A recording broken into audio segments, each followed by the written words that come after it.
राधे राधे दोस्तों, मेरे Shri Hari story channel में आप सबका स्वागत है। आज हम जेठ मास की कथा का पहला अध्याय शुरू करने जा रहे हैं। आज है 2 मई सन 2026। कहते हैं इस महीने में इस महात्म्य का श्रवण करने मात्र से ही मनुष्य की सारी परेशानियां दूर हो जाती हैं। ज्यादा देर न करते हुए अब हम अपना महात्म्य शुरू करते हैं। आज के महात्म्य के अनुसार एक बार भगवान सांस्कृति आदित्य लोक में गई। आदित्य लोक में भगवान सूर्य नारायण वास करते थे। वहां सूर्य नारायण को प्रणाम करके उन्होंने छचुमती विद्या के द्वारा उनकी स्तुति की। उन्होंने स्तुति इस प्रकार की, छचु इंद्र के प्रकाशक भगवान श्री नारायण सूर्य नारायण को नमस्कार है। आकाश में विचरण करने वाले सूर्य नारायण को नमस्कार है। महासेन अर्थात सहस्त्रों किरणों की भारी सेना वाले भगवान श्री सूर्य नारायण को नमस्कार है। तमोगुण रूप में भगवान सूर्य नारायण को नमस्कार है। रजोगुण में भगवान सूर्य नारायण को नमस्कार है। सत्वगुण रूप में भगवान सूर्य नारायण को नमस्कार है। हे भगवान, आप मुझे असत्य से सत्य की ओर ले चलिए, मुझे अंधकार से प्रकाश की ओर ले चलिए, मुझे मृत्यु से अमृत की ओर ले चलिए। भगवान सूर्य सूची रूप हैं और वे अप्रति रूप भी हैं। उनके रूप की कहीं भी कोई तुलना नहीं की जा सकती। जो अखिल रूपों को धारण कर रहे हैं तथा रश्मि मालाओं से मंडित हैं, उन जात वेदा अर्थात सर्वज्ञ अग्नि रूप स्वर्ण सुदर्शय प्रकाश वाले ज्योति स्वरूप और तपने वाले भगवान भास्कर को हम स्मरण करते हैं। वे सहस्त्रों किरणों वाले और सत प्रकार से सुशोभित भगवान सूर्य नारायण समस्त प्राणियों के समक्ष उनकी भलाई के लिए उदित हो रहे हैं। जो हमारे नेत्रों के प्रकाश हैं, उन आदिति नंदन भगवान श्री सूर्य को नमस्कार है। दिन का भार वहन करने वाले विश्ववाहक सूर्य देव के प्रति हमारा सब कुछ साधारण समर्पित है। इस प्रकार छचुमती विद्या के द्वारा स्तुति की जाने पर भगवान सूर्य नारायण अत्यंत प्रसन्न होकर बोले, जो ब्राह्मण इस छचुमती विद्या का नित्य पाठ करता है उसे आंख का रोग नहीं होता, उसके कुल में कोई अंधा नहीं होता। 8 ब्राह्मणों को इसका ग्रहण करा देने पर इस विद्या की सिद्धि हो जाती है। इस प्रकार जानता है वह महान हो जाता है। इस प्रकार सूर्य नारायण देव की स्तुति की जाती है।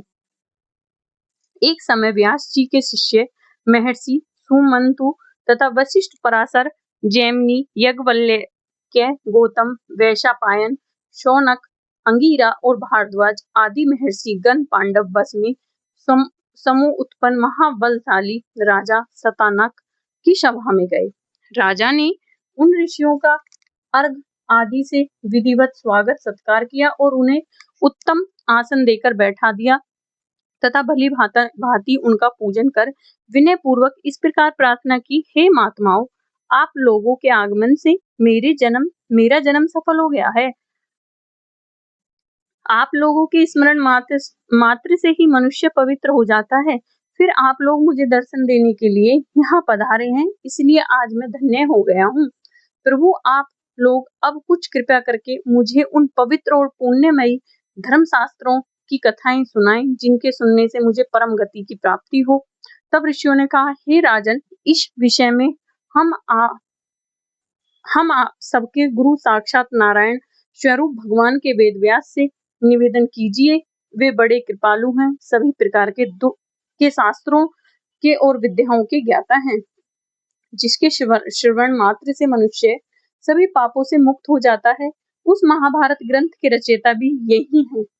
राजा शतानिक ने ऋषियों के कहे अनुसार फिर सभी शास्त्रों के जानने वाले भगवान वेदव्यास से प्रार्थना पूर्वक जिज्ञासा की, हे प्रभु, आप मुझे धर्म में पुण्य कथाओं का श्रवण कराइए जिससे मैं पवित्र हो सकूं और इस संसार सागर से मेरा उद्धार भी हो जाए। तब व्यास जी कहने लगे, हे राजन, यह मेरा शिष्य सुमंतु महान तेजस्वी और समस्त शास्त्रों का ज्ञाता है।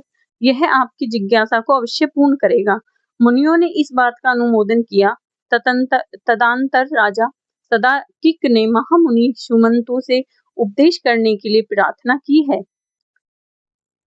हे दुवै श्रेष्ठ, आप कृपया कर उन पुण्यमयी कथाओं का वर्णन कीजिए जिनके सुनने से सभी पाप नष्ट हो जाते हैं और शुभ फल की प्राप्ति होती है।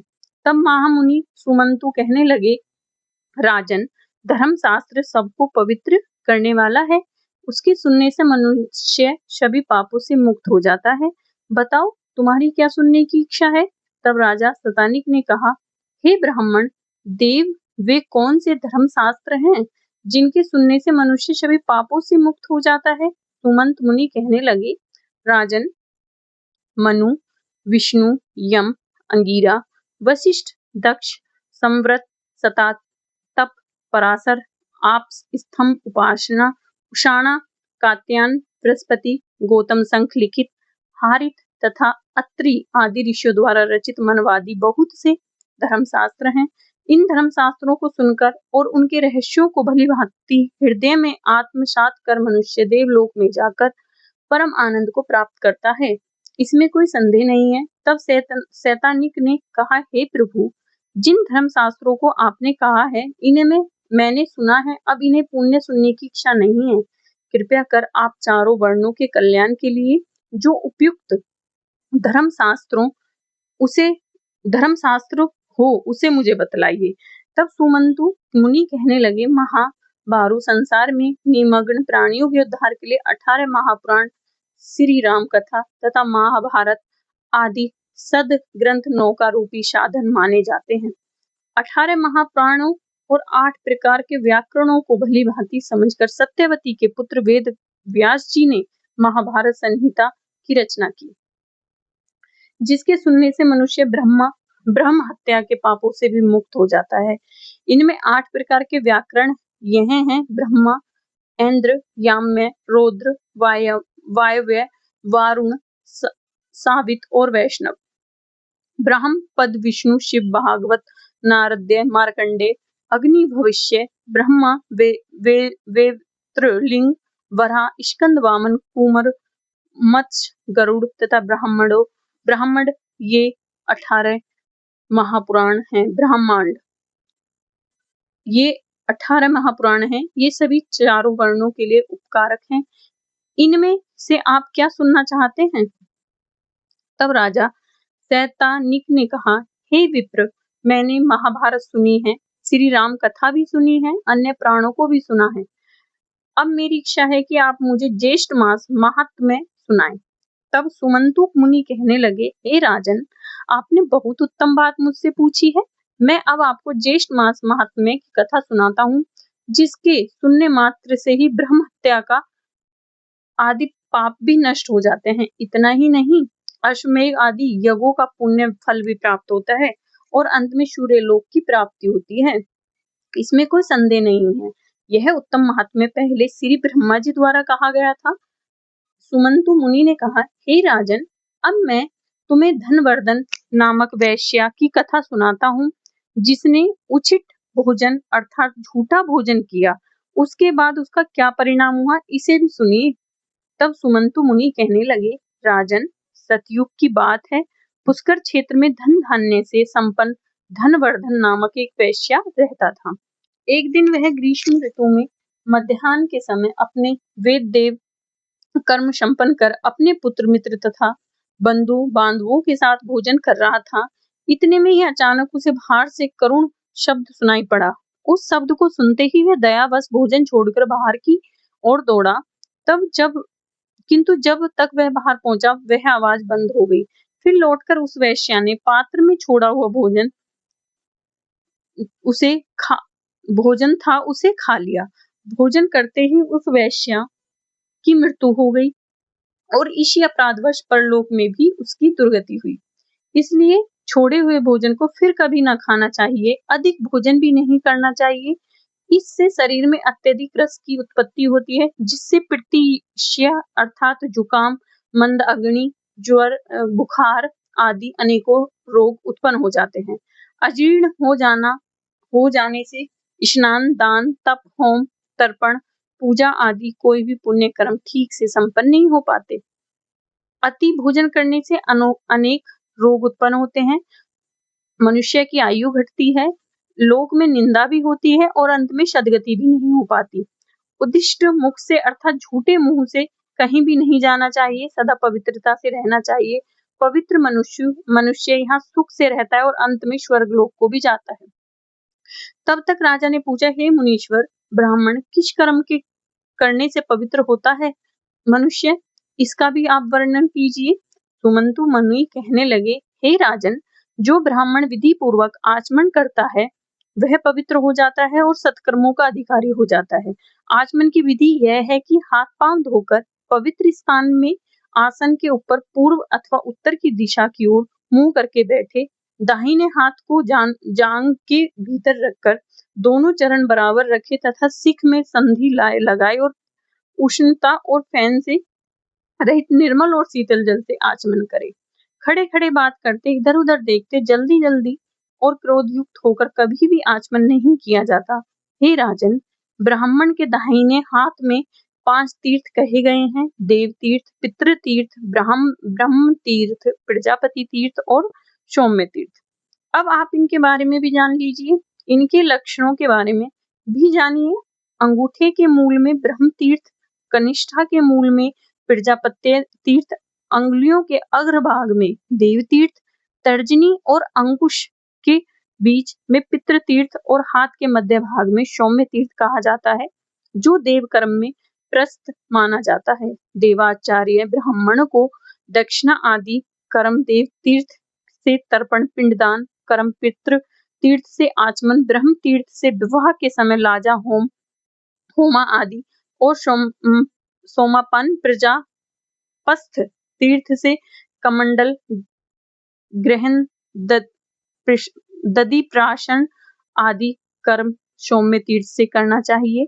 ब्रह्म तीर्थ से उपस्पर्धन तथा श्रेष्ठ माना गया है। अंगुलियों को मिलाकर एकाश्रित होकर पवित्र जल से बिना शब्द किए हुए 3 बार आचमन करने से महान फल प्राप्त होता है और देवतागण भी प्रसन्न होते हैं।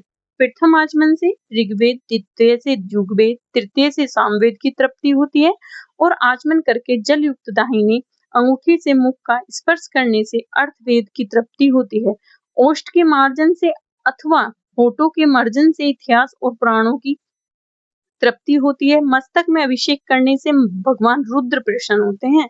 शिखा के स्पर्श से ऋषिगण, दोनों आंखों के स्पर्श से सूर्य, नासिका के स्पर्श से वायु, कानों के स्पर्श से दिशाएं, भुजा के स्पर्श से यम, कुबेर, वरुण, इंद्र तथा अग्नि देव तृप्त होते हैं।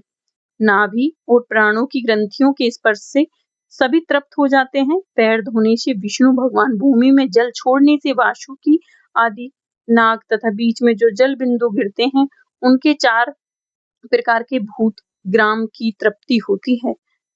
अंगुष्ठ और तर्जनी से नेत्र, अंगुष्ठ और अनामिका से नासिका, अंगुष्ठ अर्थात अंगूठे और मध्यमा से मुख, अंगुष्ठ और कनिष्ठ से कान, सभी उंगलियों से भुजाओं का, अंगुष्ठ से नाभि मंडल तथा सभी अंगुलियों से सिर का स्पर्श करना चाहिए।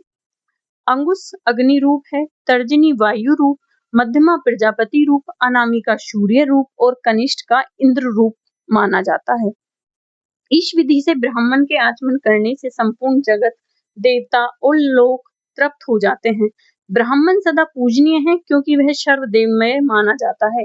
ब्रह्म तीर्थ, प्रजापत्य तीर्थ अथवा देव तीर्थ से आचमन करें, परंतु पितृ तीर्थ से कभी भी आचमन नहीं करना चाहिए। आचमन का जल हृदय तक जाने से, ब्राह्मण की कंठ तक जाने से, क्षत्रिय की और वैश्य की जल के प्राशन से तथा शूद्र की जल के स्पर्श मात्र से ही शुद्धि हो जाती है। राजा शतानिक ने कहा, हे ब्राह्मण श्रेष्ठ, भगवान सूर्य नारायण का महात्म्य सुनते सुनते मुझे तृप्ति नहीं हो रही, इसलिए सप्तमी कल्प का आप पुण्य कुछ और विस्तार से वर्णन कीजिए। तब सुमंतु मुनि कहने लगे, हे राजन, विषय में भगवान श्री कृष्ण और उनके पुत्र शांब का जो परस्पर संवाद हुआ था उसी का मैं वर्णन करने जा रहा हूँ। आप बड़े ध्यान पूर्वक सुनिए। एक समय शांब ने अपने पिता भगवान श्री कृष्ण से पूछा, पिताजी, मनुष्य संसार में जन्म ग्रहण कर कौन सा ऐसा कर्म करे जिससे उसे दुख ना हो और मनोवांछित फलों को भी प्राप्त कर सके, वह स्वर्ग लोक को प्राप्त कर ले और मुक्ति भी प्राप्त कर सके। कृपया आप इन सभी का वर्णन करें। मेरा मन इस संसार में अनेक प्रकार की आदि व्याधियों को देखकर अत्यंत उदास हो रहा है।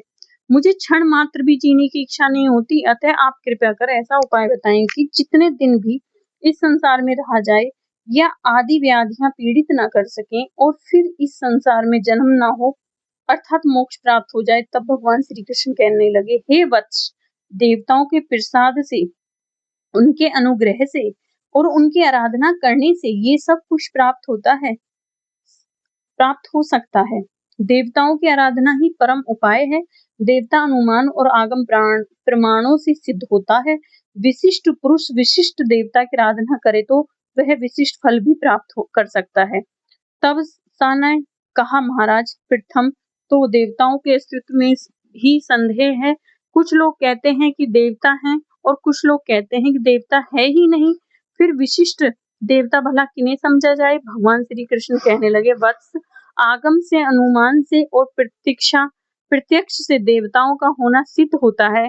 सांप ने फिर कहा, यदि देवता प्रत्यक्ष सिद्ध हो सकते हैं तो उनके साधन के लिए अनुमान और आगम परिणाम की कुछ भी अपेक्षा नहीं है। श्री कृष्ण कहने लगे, वत्स, सभी देवता प्रत्यक्ष नहीं होते।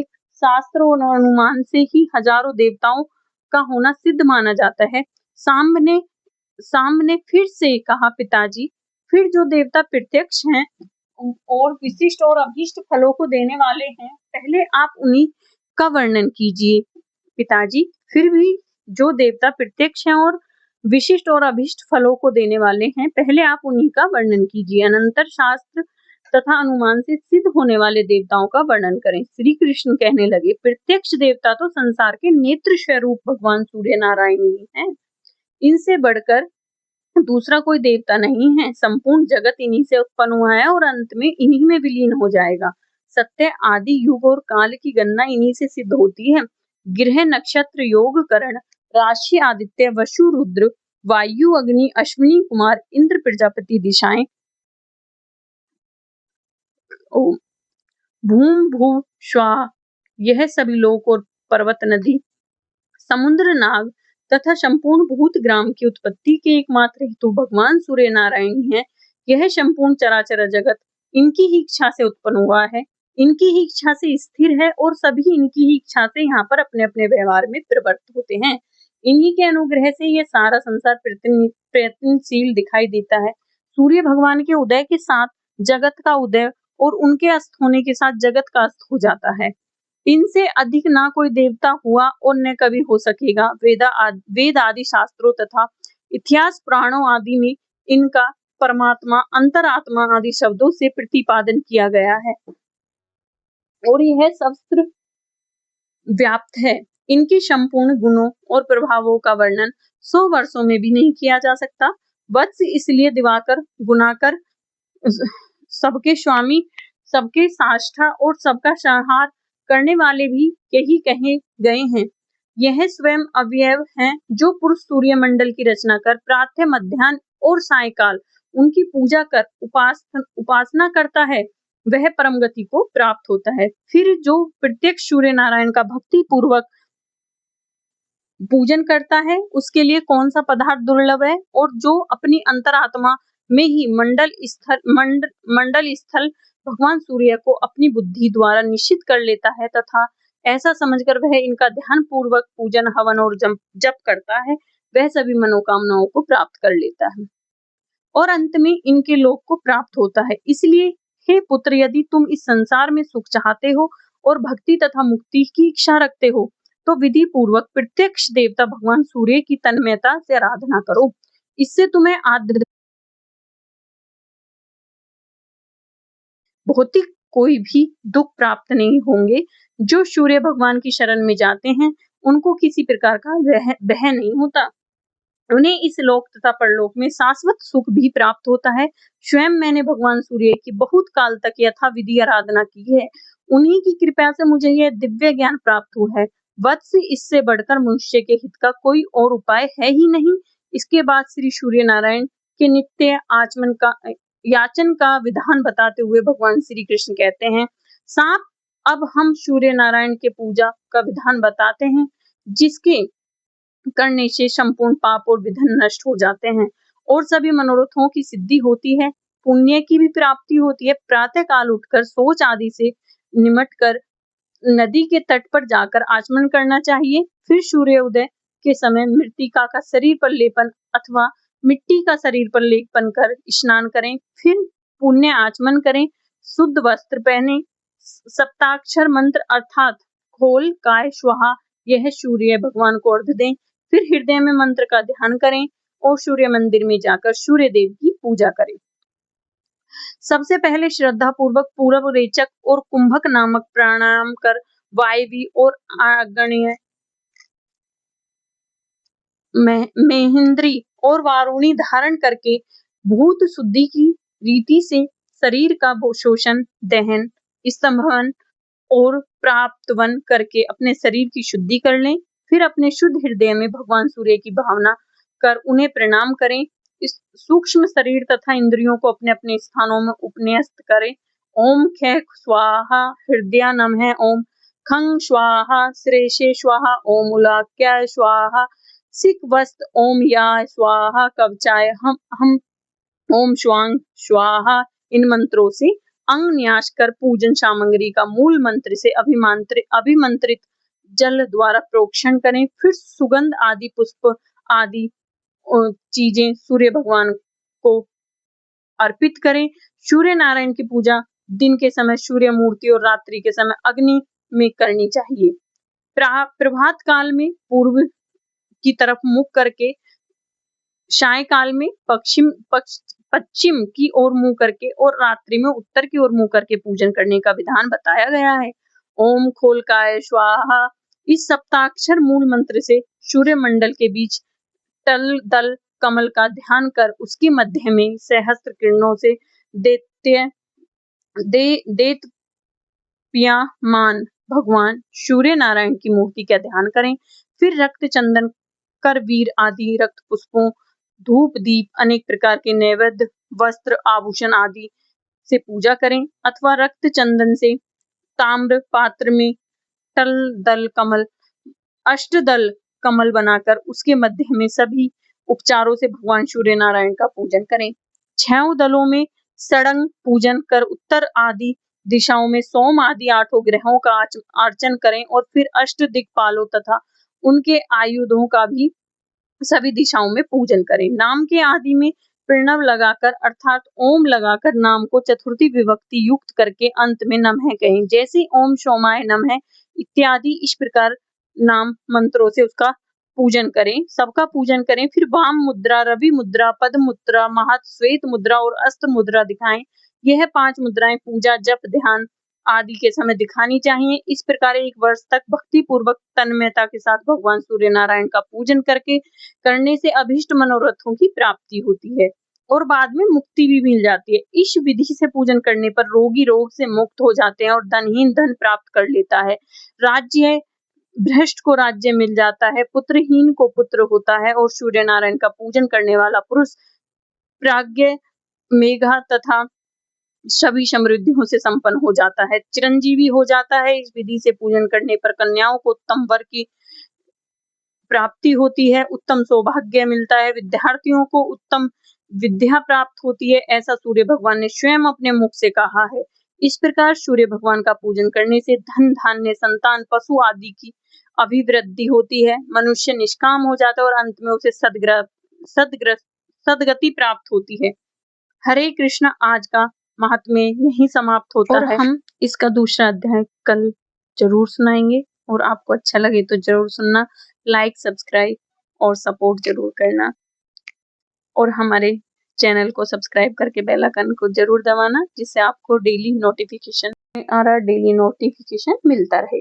अब हम सूर्य चालीसा शुरू कर रहे हैं। पहले उसका दोहा सुनाते हैं। दोहा। कनक वदन कुंडल मकर, मुक्ता माल अड़ंग, पद्मासन स्थित ध्याये, शंख चक्र के शंख। चौपाई। जय सविता जय जयति दिवाकर, सहस्त्रांशु सप्ताश्वर तिमहर, भानु पातंग मरीचि भास्कर, सविता हंस सूनुर भुवाकर, विवाशवान आदित्य विकृतन, मार्तंड हरि रूप विरोचन, अंबर अंबर मणि खग रवि कहलाते, वेधिर्णय गर्भ कह जाते, सहस्त्रांशु प्रदोतन कही कही मुनि गण होत प्रशन मोद लाई, अरुण शूद्रश सारथी मनोहर, हाकत है साता चढ़ी रथ पर, मंडल की महिमा अति न्यारी, तेज रूप करी बलिहारी। उच्चेश्वाशूद्रश है जोते, देखी पुरंदर लज्जित होते। मित्र मरीचि भानु अरुण भास्कर, शबीता सूर्य अर्क खग। कलिकर पूषा रवि आदित्य नाम ले, हिरणागर भय न मैं कहे के। द्वास नाम प्रेम सो गावे, मस्तक बारह बार नवावे। चार पदारथ सो जन पावे, दुख दरिद अग पुज नसावे। नमस्कार को चमत्कार यह, विधि हरिहर करो कृपा सरी है। सेवे भानु तुम्हि मन लाई, अष्ट सिद्धि नवनिधि तो ही पाई। 12 नाम उच्चारण करते, सहस जन्म के पातक टरते। उपाख्यान जो करते तब जन, रिपु सो जमल हते सो ते ही छन। छन सुत जुत परिवार बढ़त है, प्रबल मोह को फंद कटत है। अर्क शीस की रक्षा करते, रवि ललाट पर नित्य विहरते। सूर्य नेत्र पर नित्य विराजत, कर्ण देश पर तिनकर आजत। छाजत भानु नासिका वास करहु नित, भास्कर करत सदा मुख को हित। होठ करे परजने हमारे, रचना बीचती क्षण बस प्यारे। कंठ सुवर्ण रेत की शोभा, तिग्मत जश कांधे लोभा। पूषा बाहु मित्र पिठाई पर, त्वष्टा वरुण रहम उष्ण कर। युगल हाथ पर रक्षा कारण, भानुमान उर्सम सौदर्शन। वसंत नाभि आदित्य मनोहर, कटी में है हस रहत मन मुधर भर। जंगा गोपित शबीता वासा, गुप्त दिवाकर करत हुलासा। विवाशवान पद की रखवारी, बाहर बसते नित तमिहारी। सहस्त्रांशु सर्वांगना समाहारे, रक्षा कवच विचित्र विचारे। अस जोजन अपने मन माही, वह जग बीज करो ते ही नाही। दरिद्र कुष्ठ तो ही कभी न व्यापे, जो जन या को मन में जापे। अंधकार जग का जो हरता, नव प्रकाश से आनंद भरता। गृह गण ग्रासी न मिटावत जाही, कोटि बार में प्रणोताही। मंद शूद्रश सुत जग में जाके, धर्मराज सम अद्भुत बाके। धन्य धन्य तुम दिन मनी देवा, किया करत सुरमनी नर सेवा। भक्ति भाव युक्त पूर्ण नियम सो, दूर हटत सो भव के भ्रम सो। परम धन्य सो नर तनधारी है, प्रसंजय ही पर तुम्हारी। अरुण माघ मह सूर्य फाल्गुन, मद वेदांग नाम रवि उदयन। भानु उदय वैशाख गिनावा, ज्येष्ठ इंद्र आषाढ़ रवि गावा। यम भादो अश्विन हिम रेता, कार्तिक होत दिवाकर नेता। अघन विघ्न विष्णु है पूषियम, पुष्प नाम रवि है मलमाश्यहम। दोहा। भानु चालीसा प्रेम युक्त गावही, जे नर नित्य सुख संपत्ति लेह विधिवत होई सदा कृत्य। आरती। अब हम आरती गाते हैं सूर्य देव की। आरती श्री सूर्य देव जी की। जय जय जय रवि देव, जय जय जय रवि देव। राजनीति मदहारी, सतदल जीवन दाता। षष्ठ पद मन मुदकारी है, दीन मनी ताता। जग के हैं रवि देव, जय जय जय रवि देव। नवमंडल के वासी, ज्योति प्रकाशक देवा। निज जन हित सुख कसारी, तेरी हम सब सेवा। जय जय जय रवि देव, करते हैं रवि देव। जय जय जय जय रवि देव। कनक बदन मन मोहित, रुचिर प्रभा प्यारी। प्रभा प्यारी हे सुरवर रवि देव। जय जय जय रवि देव, जय जय जय रवि देव। बोलो सूर्य भगवान की जय, सूर्य नारायण की जय। हे मेरे प्रभु, हम सब ये प्रभु से प्रार्थना करते हैं कि इस मास में जितना हो सके, ज्येष्ठ मास में हम फल का दान करें, हम मीठे जल का दान करें, सत्तू का दान करें, पशु पक्षियों के दाने का। और अपनी छत पे हमें एक नियम बनाना है ज्येष्ठ मास में, कि अपनी छत पे हमें एक पक्षियों के लिए बर्तन रखना है, उसमें सुबह शाम ठंडा जल भरना है और पक्षियों के दाने का भी इंतजाम जरूर करें अगर हो सके तो। और किसी को भी हमें जल के लिए तो कभी मना नहीं करना चाहिए। इस महीने में हमें मीठे जल का दान बहुत माना जाता है और कहते हैं इस महीने में पेड़ पौधों को लगाने के लिए महत्व नहीं दिया गया। जो पेड़ पौधे हैं जैसे आंवले का वृक्ष है, वट वृक्ष है, जैसे तुलसी जी हैं, उनको हमें जल देना चाहिए। उनके जल देने से ही हमें बहुत अच्छा पुण्य मिलता है, मतलब बहुत बड़ा पुण्य होता है। ज्येष्ठ मास में हम अगर जल का कोई भी वो करते हैं दान, तो हम सब के लिए ज्येष्ठ मास शुभ हो, मंगलकारी हो। और भगवान की दया से अब कर ये अधिक मास भी है, मतलब कि 2 हैं अब की बार। ज्येष्ठ मास जो है मई और 29 जून को ये खत्म होएगा। तो जय सूर्यदेव। मेरी कथा आपको अच्छी लगी हो तो दिल से बहुत बहुत धन्यवाद।